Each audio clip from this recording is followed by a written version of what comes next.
The Biju Janata Dal has decided to abstain from the vice presidential elections tomorrow. The BJD remains equidistant.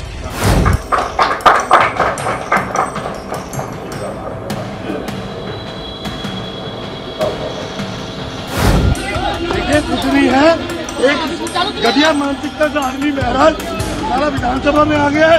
हर जगह अमरूद बात करता है, हर जगह घटिया बात करता है। दोस्तों, उपराष्ट्रपति चुनाव से ठीक पहले बीजेपी को दो बड़े झटके लगे और ये दोनों झटके दक्षिण भारत से लगे। लेकिन बात सिर्फ इतनी भर नहीं है कि दक्षिण भारत से दो झटके लगे जिनकी अपनी उनकी करीबी पार्टियों ने यह ऐलान कर दिया कि वो एब्सेंट रहेंगे, यानी उपराष्ट्रपति पद के इस चुनाव में हिस्सा ही नहीं लेंगे, भाग ही नहीं लेंगे, यानी कि वोटिंग नहीं करेंगे। अब खबर यह भी निकल कर आ रही है कि जो इस समय एनडीए में शामिल गठबंधन वाले घटक दल है वो भी ये क्रॉस वोटिंग के लिए तैयार बैठे हुए हैं। और ये दावा यूं ही नहीं किया जा रहा, उसकी तमाम चीजें भी आज आपको दिखाने जा रहा हूं। खबर यह भी है कि एनडीए भी अपनी तरफ से दावा कर रहा है कि सीपी राधाकृष्णन को जितने वोट एनडीए के पास है, यानी 425 वोट, उससे ज्यादा मिल जाएंगे। ये किसने किया था वो दिखाऊंगा। और देखिए, शुरुआत होती उपराष्ट्रपति पद के चुनाव की वोटिंग की, उससे पहले ही खेल हो गया है असम में। हेमंत बिस्व शर्मा की साख कम होती जा रही है क्या? क्योंकि उनके करीबियों ने भारतीय जनता पार्टी को लात मार दी। नमस्कार, मैं हूं प्रज्वल गौतम और आप देख रहे हैं the live TV. The live TV, सच सबसे आगे। शुरुआत इस खबर के साथ, केटीआर ने घोषणा की है कि बीआरएस उपराष्ट्रपति चुनाव में हिस्सा नहीं लेगी। केटीआर कौन है? के रामाराव, यानी कि ये हैं जो केसीआर हैं, के चंद्रशेखर राव, उनके बेटे हैं, बीआरएस के बड़े नेता हैं। और पहले जो इनकी पार्टी थी उसका नाम टीआरएस था, तेलंगाना राष्ट्र समिति, लेकिन इसे फिर भारत राष्ट्र समिति बना दिया गया, बीआरएस में कन्वर्ट कर दिया गया राष्ट्रीय पार्टी के तौर पर। इनके 4 राज्यसभा सांसद हैं, तो फिलहाल ये हिस्सा नहीं लेने जा रहे हैं। ये देखिए अगली खबर क्या है। उपराष्ट्रपति चुनाव से पहले बीआरएस और बीजेडी ने फैसला लिया और वे इस चुनाव में हिस्सा नहीं लेंगे, जबकि विपक्ष यानी इंडिया गठबंधन एकजुट होकर चोरी को लेकर, संविधान बचाने को लेकर आदि मुद्दे पर लड़ रहा है, जिसका फायदा इनको भी होगा क्योंकि फिलहाल देखा जाए तो एनडीए में नहीं है। इसलिए ऐसे में इन पार्टियों को भी इंडिया गठबंधन के साथ खड़ा होना चाहिए था, लेकिन वोटिंग से बाहर रहने का फैसला करने से भाजपा जरूर मजबूत हो जाएगी, ऐसा दावा है। लेकिन समीकरण भी बदल गया है इसमें। बीजू जनता दल क्यों नहीं कर पा रही, वो पहले मैं आपको बता दूं जल्दी से। बीजू जनता दल लगातार एनडीए के साथ रही है।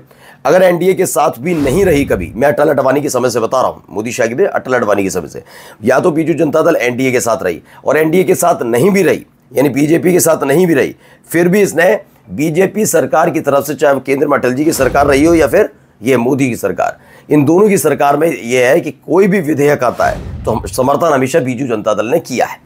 पहला इनका ऑप्शन समझ लीजिए। लेकिन पिछली बार जिस तरीके से उड़ीसा विधानसभा चुनाव के दौरान बहुत सारी चीजें निकल कर आई, ये बीजू जनता दल भी इसमें शामिल है। इसने भी आरोप लगाया धांधली हुई है, तो ये इस बात को लेकर नाराज चल रहे नवीन पटनायक। लेकिन वाकई हैरान करने वाला है कि नवीन पटनायक को इंडिया गठबंधन के साथ आने से क्यों कतरा रहा है, ये एक सवाल है। अदरवाइज वैसे समीकरण बदले हैं इनके जाने से। इनके 7 राज्यसभा सांसद है। मैं जैसे केसीआर के बारे में बताया, इनके 4 है। दरअसल जुबली हिल्स विधानसभा है, वहां पर अगले महीने 2 महीने में उपचुनाव होने जा रहे हैं। माना जा रहा है कि इसीलिए इन्होंने दूरी बना ली। एक तो बी सुदर्शन रेड्डी खुद आंध्र प्रदेश से आते हैं, तेलंगाना आंध्र प्रदेश का हिस्सा रहा, अब 2 पार्ट में है, लेकिन फिलहाल जुबली हिल्स विधानसभा वहीं से है। अब जुबली हिल्स में मुसलमानों की आबादी ज़्यादा है। अगर ये एनडीए के साथ, बीजेपी के साथ जाते, सीपी राधाकृष्णन के साथ, तो उस चुनाव में इन्हें दिक्कत हो जाती है, ऐसा माना जा रहा है। और अगर ये इंडिया गठबंधन के साथ, कांग्रेस के साथ आते, तो आप तो जानते उसमें तो दिक्कत होनी है। तो बहुत सारी दिक्कत है, इसलिए उन्होंने एब्सेंट रहने का ज़्यादा अच्छा फैसला किया कि भैया एब्सेंट रह लें। इनके 4 राज्यसभा सांसद है और इन्होंने 780 में से 11 सांसद एब्सेंट रहेंगे, इसका ऐलान हुआ है। यानी अब बचे कुल मिलाकर अगर देखे जाए तो 769, जिसके हिसाब से उपराष्ट्रपति पद के चुनाव के लिए 386 वोटों की जरूरत है। पहले सुनिए क्या कह रहे हैं। Discussions by our Honorable Party President Shri Naveen Patnaik ji with the party's senior leaders, Political Affairs Committee and MPs, the Biju Janata Dal has decided to abstain from the vice presidential elections tomorrow. और ये ऐलान किया गया कि BRS के बाद बीजू जनता दल भी बाहर रहेगी। लेकिन इन सब के बीच एक बड़ा दावा है। दावा जरा मैं आपको पहले दिखा देता हूं क्या कहा जा रहा है। नायडू साहब के आपको लगता है क्रॉस वोट हो सकता है? देखिए, मैं तेलुगु देशम की तो बात सबसे ज्यादा सुर्खियों में आएगी, है वो कि हाँ वो क्या करेंगे। मैं इतना मानता हूं कि क्रॉस वोटिंग तो इस बार होगा, नंबर एक। नंबर दो, मैं हाथ उठाया था, उंगली उठाई थी ये बताने के लिए कि कॉन्स्टिट्यूशन क्लब के चुनाव के एक दिन पहले मैं एक समारोह में था और मैंने वहां देखा था कि उस चुनाव के लिए उत्तर प्रदेश के बहुत कई ठाकुर नेता दिल्ली में कैंप कर रहे थे। तो मेरा ऐसा मानना है कि अगर राजीव रूडी अगर योगी से संपर्क में हो तो मुझे कोई आश्चर्य नहीं होगा। चलिए, बड़ी बात कह दी। तो उपराष्ट्रपति चुनाव में एनडीए के सहयोगी दल कर सकते हैं क्रॉस वोटिंग। सतीश के सिंह का बड़ा बयान आया है और अगर ऐसा हुआ तो बहुत ही हालत खराब होगी। लेकिन दूसरी तरफ देखिए, एक नाथ आज हमारी शिवसेना के सभी लोकसभा के और राज्यसभा के सांसद मौजूद थे और उसी के साथ में केंद्रीय मंत्री अर्जुन राम मेघवाल जी भी यहाँ पर उपस्थित थे। उनकी अगुवाई में आज यहाँ पर बैठक हुई और किस प्रकार से कल मतदान करना है, क्योंकि कुछ सदस्य हमारे नए हैं, उनको भी प्रोसीजर पता होना ज़रूरी है कि किस प्रकार से मतदान केंद्र पर जाने के बाद मतदान करना है। तो ये पूरे प्रोसीजर का एक डेमो यहाँ पर हुआ, उसी के साथ में पूरी चर्चा हुई। इनका कहना है एनडीए के वोटों से ज़्यादा सीपी राधाकृष्णन को वोट मिलेंगे। एकनाथ शिंदे के बेटे हैं श्रीकांत एकनाथ शिंदे। अब इन सब के बीच एक संसद टीवी खबर है कि उपराष्ट्रपति पद के चुनाव के लिए सांसदों को दी जाएगी विशेष कलम। इसी कलम से मतदान करते समय सांसदों को क्रमवार लिखना होगा पसंद के उम्मीदवार का नाम। दूसरे पेन का इस्तेमाल करने पर वोट अवैध माना जाएगा, ये लिखा गया है विशेष कलम। इसी विशेष कलम से हरियाणा के राज्यसभा चुनाव में आर के आनंद को हरवा दिया था। कांग्रेस के 14 वोटों के विधायकों के वोट अमान्य कर दिए थे। कहा गया था कि उन्होंने विशेष कलम की जगह दूसरी कलम का इस्तेमाल किया। ध्यान रखिएगा ये खेल करते कैसे हैं। जबकि विधायकों को कहना था कि वहाँ जो कलम रखी थी उन्होंने उसी का इस्तेमाल किया।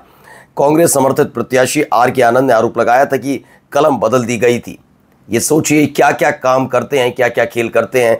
इसलिए ये सारी चीज़ें, और ये खेल बहुत आसान है। हालांकि सीसीटीवी में पकड़ा जा सकता है। चंडीगढ़ मेयर चुनाव में पकड़ा भी गया था, मगर सुप्रीम कोर्ट की टिप्पणी की है लोकतंत्र की हत्या के बावजूद अनिल मसीह का क्या हुआ, उसके खिलाफ कोई कार्रवाई हुई। चुनाव में इतनी तरह की धांधलियां हो सकती हैं, इससे पहले किसी ने नहीं सोचा था। लेकिन ये भी इस गुजरात वाली जोड़ी ने करके दिखाया कि हाँ, ऐसे धांधलियां की जा सकती हैं। खैर, एक झटका देखिए अब हेमंत विश्व शर्मा के लिए भी।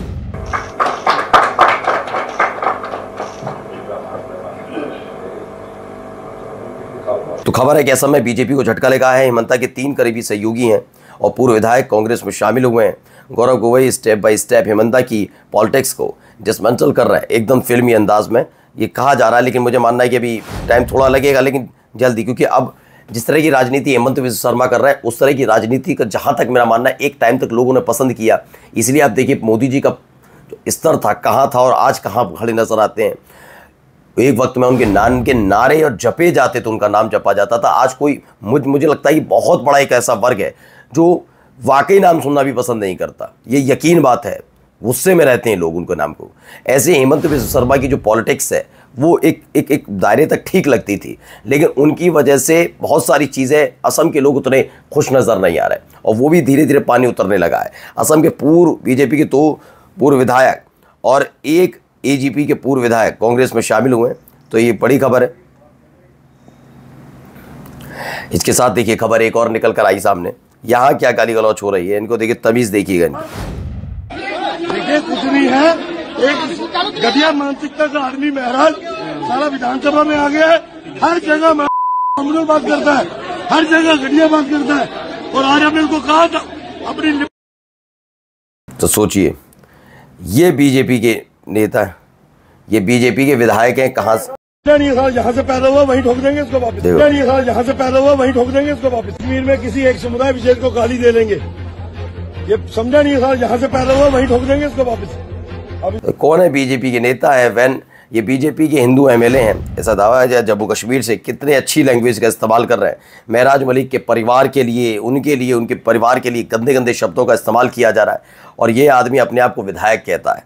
खैर, आज तक की खबर देख लीजिए। आज तक में भले पीएम पद छोड़ना पड़े लेकिन सोशल मीडिया से बैन नहीं हटाऊंगा, कैबिनेट बैठक में बोले केपी ओली, क्योंकि बार बार कहा जा रहा है केपी ओली पर अब बहुत बड़ा दबाव है प्रधानमंत्री पद छोड़ने के लिए। अब उन पर दबाव बढ़ता जा रहा है कि उनके कैबिनेट मंत्री ने इस्तीफा दे ही दिया है। लेकिन इन सब के बीच फिर से दोहराया, सोशल मीडिया से बैन तो नहीं हटाऊंगा। नमस्कार।